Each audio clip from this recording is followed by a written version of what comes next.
একটা নতুন প্রস্তাব আছে যে সংবিধানে মূলনীতিতে কি অবশ্যই উল্লেখ থাকতে হবে।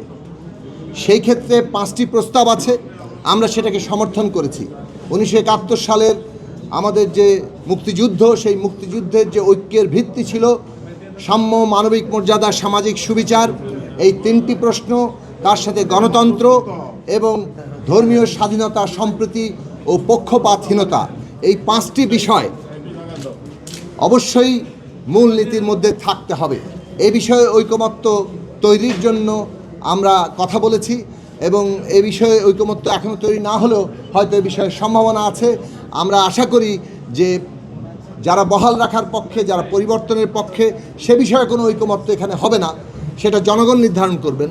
কিন্তু ভবিষ্যতে অন্তত এই 5টি বিষয় সংবিধানে থাকতে হবে, এই রকম একটি ঐকমত্য তৈরি হবে, সেইটা আমরা প্রত্যাশা করি। আবারও বলি, সাম্য, মানবিক মর্যাদা, সামাজিক সুবিচার, গণতন্ত্র এবং ধর্মীয় স্বাধীনতা, সম্প্রীতি ও পক্ষপাতহীনতা। সিল্কোর সিল্ক অ্যান্ড শাইন, যাতে আছে আর্গান অয়েল ও ওট প্রোটিনের গুডনেস, যা আপনার চুলকে রাখে হেলদি অ্যান্ড শাইনিং।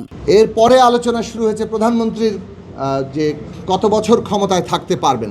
আপনারা আগের জানেন যে বার এবং মেয়াদ নিয়ে যে তর্ক, সেখান থেকে সরে এসে একজন প্রধানমন্ত্রী এক জীবনে তিনি কত বছর দায়িত্ব পালন করতে পারবেন, সে বিষয়ে একটা প্রস্তাব ছিল 10 বছরের।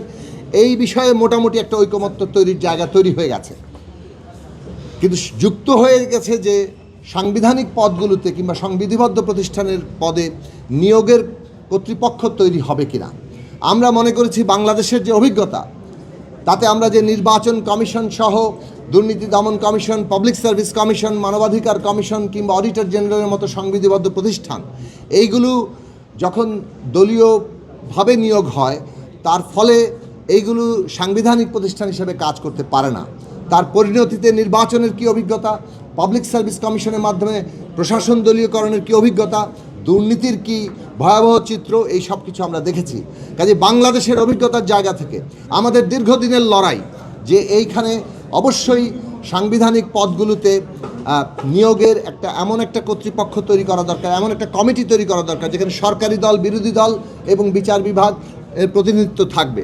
সেই ক্ষেত্রে পরিবর্তিত যে প্রস্তাব এসছে, সাংবিধানিক পদে নিয়োগের কমিটি এই নামে, অর্থাৎ এনসিসি এখন আর প্রস্তাবে নেই।